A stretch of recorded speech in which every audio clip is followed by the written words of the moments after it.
Hey, Spencer with Fly Fish Food. Today I'm going to show you how to tie one of the most versatile nymphs I've ever fished. I came up with this fly about a decade ago. It's become my confidence fly.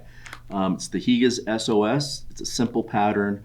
I came up with this pattern on the Provo River. It's our home waters here. It's a cross between a zebra midge and a pheasant tail, but it can also imitate a bunch of different things like a Baetis, PMD, pretty much a bunch of different flies. I think that's why it's so effective. Anyway, let's get to tying the Higa's S.O.S. Dude, that's a big brown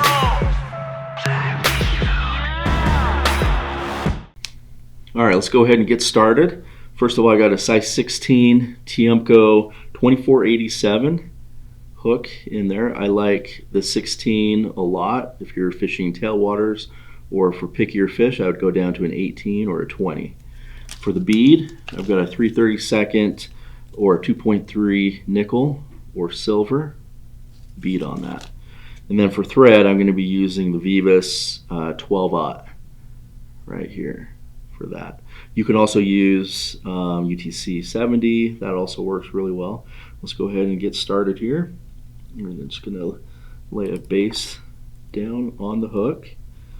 And for the tail on the S.O.S, we are going to use dyed black pheasant tail. Really easy to find. Most places, most fly shops have it.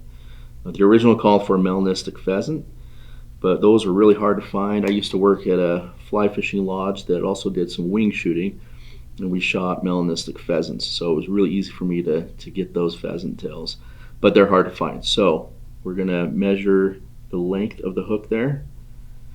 Switch your hand. I'll do one soft wrap there to make sure that tail is where I want it. That's just a little too long, so I'm gonna pull on it just a little bit, shorten it up, and then I'm gonna wrap down the shank of the hook, the bend of the hook, right here, so that tail's kind of facing downward. Cut the excess off.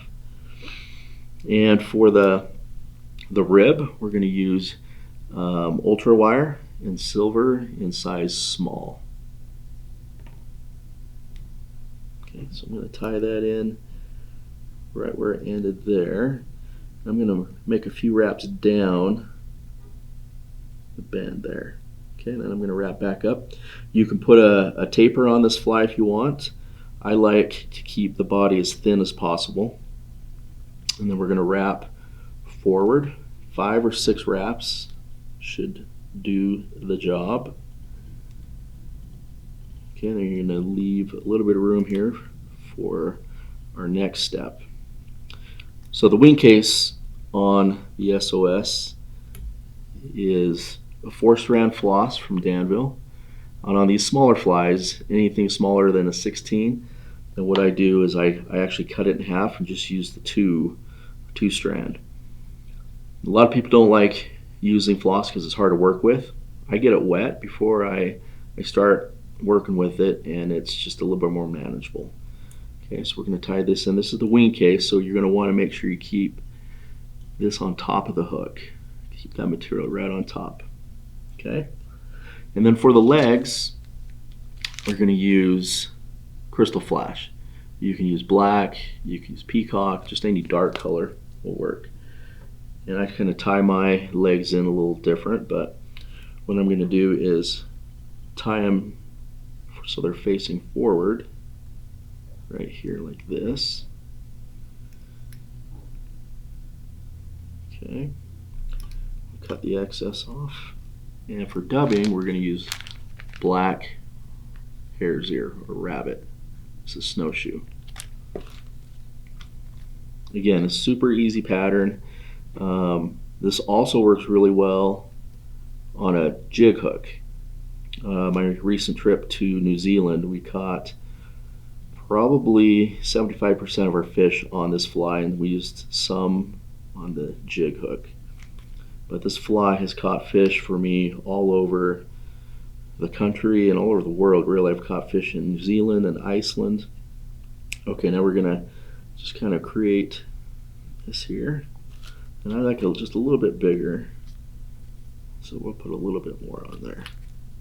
Okay, Now we're gonna separate these legs. Let's see. Okay, so what I'm gonna do is pull 2 on one side, make a wrap there so they're hanging backwards. Okay, and then we're gonna pull the wing case forward. Wrap that in there, and we're gonna really secure that in there. With 12/0, you can pull kind of hard, but you got to be careful. And then I like to twist this so when I cut it, it cuts really close. Okay, now we're going to whip finish.